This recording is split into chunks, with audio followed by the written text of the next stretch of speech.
নাউজুবিল্লাহ শব্দের অর্থ কি? আমি আল্লাহর কাছে আশ্রয় চাই। আস্তাগফিরুল্লাহ শব্দের অর্থ কি? আমি আল্লাহর কাছে ক্ষমা চাই।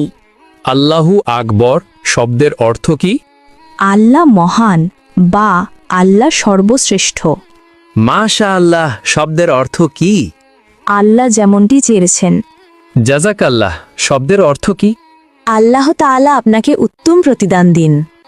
আসসালামু আলাইকুম এর অর্থ কি? আপনার মৃত্যু হোক। সালাম আলাইকুমের অর্থ কি?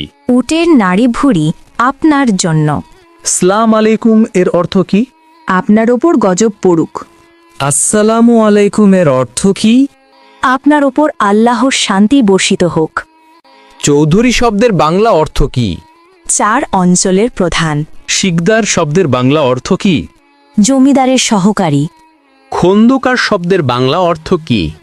ধর্মীয় জ্ঞান সম্পন্ন ব্যক্তি। শেখ শব্দের বাংলা অর্থ কি? জ্ঞানী বা পণ্ডিত। খান শব্দের বাংলা অর্থ কি?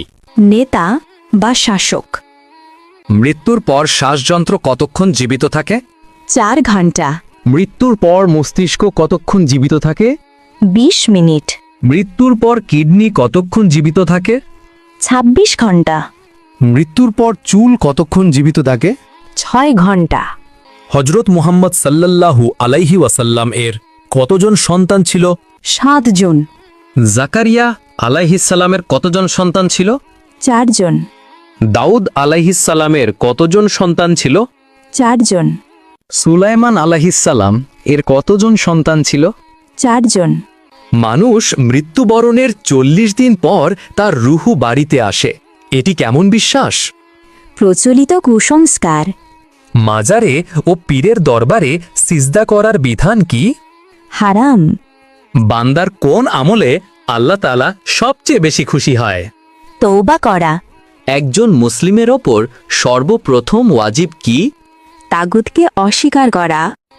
আল্লাহুম্মা গফিরলি শব্দের বাংলা অর্থ কি? হে আল্লাহ, আমাকে ক্ষমা করুন। ওয়ারহামনি শব্দের বাংলা অর্থ কি? আমার প্রতি দয়া করুন।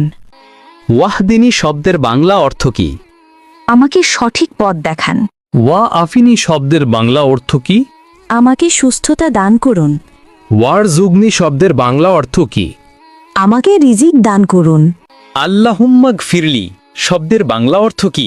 হে আল্লাহ, আমাকে ক্ষমা করুন। ওয়ারহামনি শব্দের বাংলা অর্থ কি? আমার প্রতি দয়া করুন। ওয়াহদিনী শব্দের বাংলা অর্থ কি? আমাকে সঠিক পথ দেখান। ওয়া আফিনী শব্দের বাংলা অর্থ কি? আমাকে সুস্থতা দান করুন। ওয়ারজুগনি শব্দের বাংলা অর্থ কি? আমাকে রিজিক দান করুন।